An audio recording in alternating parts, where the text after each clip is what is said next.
नमस्कार मित्रांनो, मी सुनील जाधव, नंदुरबार. आज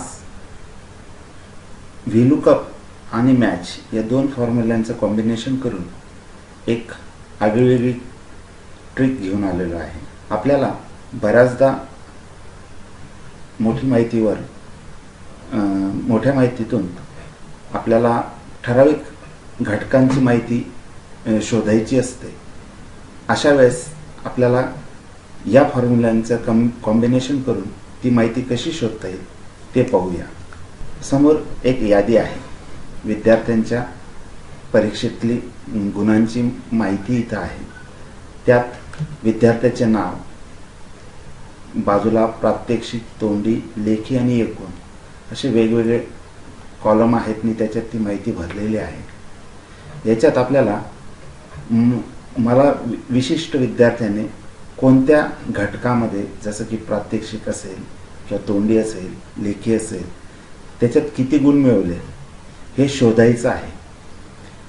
अर्थात जर यादी छोटी असेल तर समोर आपण स्क्रोल बटन करूनही शोधू शकतो. पण इकडचे कॉलमची जर हेडिंग जास्त असतील किंवा विद्यार्थ्यांची नावं जी आहेत हे सुद्धा जर जास्त असतील तर अशा वेळेस फिल्टरने आपण शोधण्याचा प्रयत्न करू. परंतु तेही फिल्टरमध्ये नावं जर 200, 250, 300 असतील तर त्याच्यातून ठराविक नाव शोधणंही आपल्याला कठीण होतं. म्हणून आज आपण व्हीलुकअप या फॉर्म्युल्याचा आणि त्याचसोबत मॅच या फॉर्म्युल्याचं कॉम्बिनेशन करून ती माहिती कशी शोधता येईल ते पाहूया. यात दोन व्हेरिएबल आहेत. एक व्हर्टिकल आणि दुसरा आहे हॉरिझॉन्टल. याच्यात आपल्याला विद्यार्थ्याचं नाव, याच्यावरनं आपल्याला माहिती शोधायची आहे. आणि दुसरं आहे की त्याने कोणत्या परीक्षेत कसे मार्क्स मिळवले त्याच्यावरनं आपल्याला माहिती शोधायची.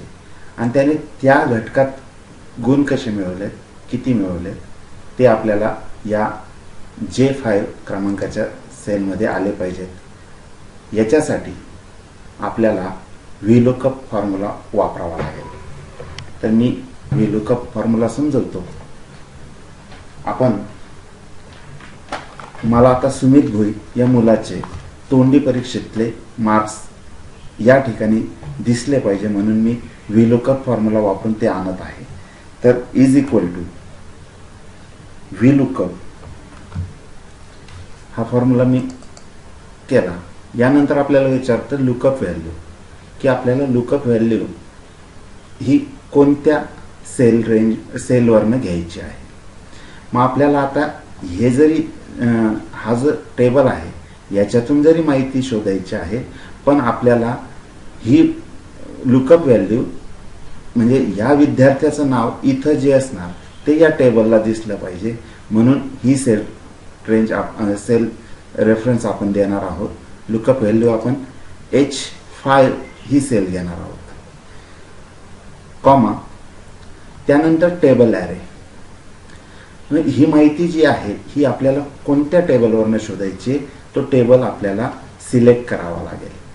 जसं की तो आपण हा टेबल इथून सिलेक्ट करणार.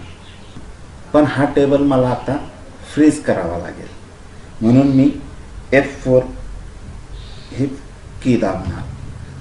या पद्धतीने डॉलरचं चिन्ह लागून तो फ्रीज झालेला आहे. यानंतर मी कॉमा देईन. त्यानंतरचा आहे कॉलम इंडेक्स नंबर. आता आपल्याला मी इथं उदाहरणार्थ पहिलेच तोंडी ठेवलेला आहे. आता याच्यावरनं आपल्याला कॉलम तोंडीचा कितवा आहे तर हा विद्यार्थ्याचं नाव पहिलं, प्रात्यक्षिक दुसरा आणि तोंडी हा कॉलम तिसरा आहे म्हणून इथं मला 3 लिहावा लागेल. नंतर कॉमा.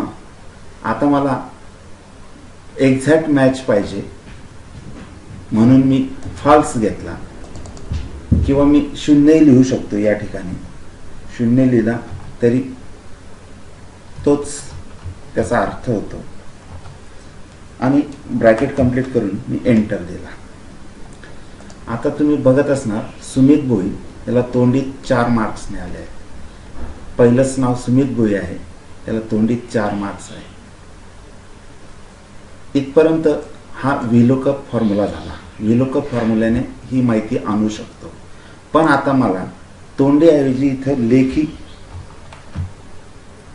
लेखी हा घटक हवा आहे. लेखित त्याचे मार्क्स पाहायचे आहेत.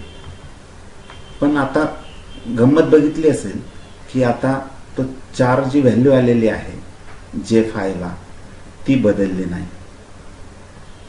मग व्हीलुकअपने आपण प्रत्येक वेळेस, जसं की इथं फॉर्म्युला आहे, आता हा जो 3 आहे, आपण कॉलम इंडेक्स नंबर दिलेला होता, हा कॉलम इंडेक्स नंबर मी जर आता लेखीसाठी 4 केला तर मला तेव्हा ती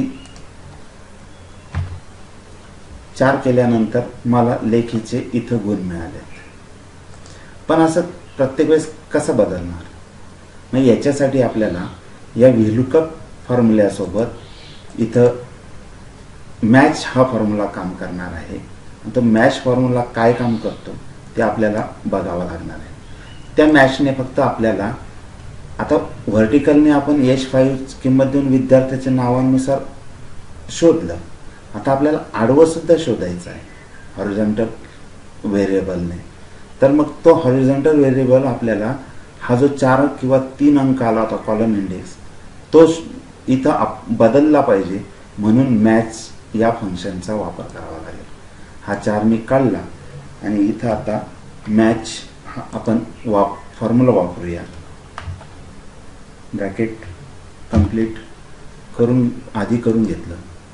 आता मला मॅचमध्ये जो ज्या सेलने मला हॉरिझॉन्टल व्हेरिएबल शोधायचा आहे, म्हणजे हा I5 सेल, हिचा रेफरन्स द्यावा लागणार आहे.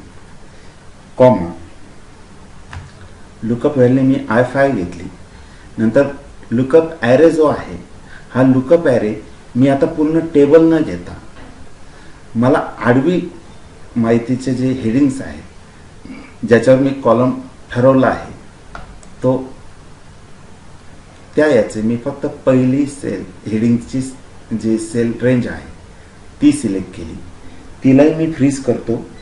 त्याच्यासाठी मी कीबोर्डवरचा F4 बटन हा दाबला आहे. यानंतर कॉमा देऊन मला एक्झॅक्ट मॅच याच्यासाठी 0 हा मी घेतला आहे. आता संपूर्ण ब्रॅकेट कंप्लीट झालेला आहे.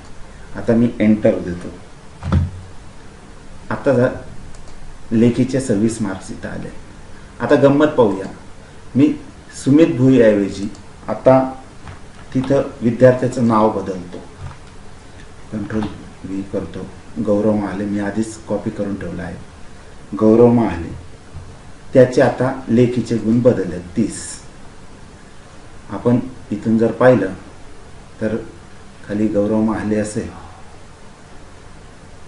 त्याला लेखीचे 30 गुण जे आपोआप बदललेत. तेच मी नंदिनी जाधव या मुलीचे गुण लेखीतले पाहणार आहे. ते आहेत 26. पण आता मला एकूण नंदिनी जाधवला एकूण किती गुण आहेत ते पाहायचं आहे. तर मी एकूणचा कॉलम इथं जे काही हेडिंग आहे ते या I5 सेलला टाकतो. आता तुमच्या लक्षात आलं असेल की नंदिनी जाधवला एकूण 32 गुण आहेत.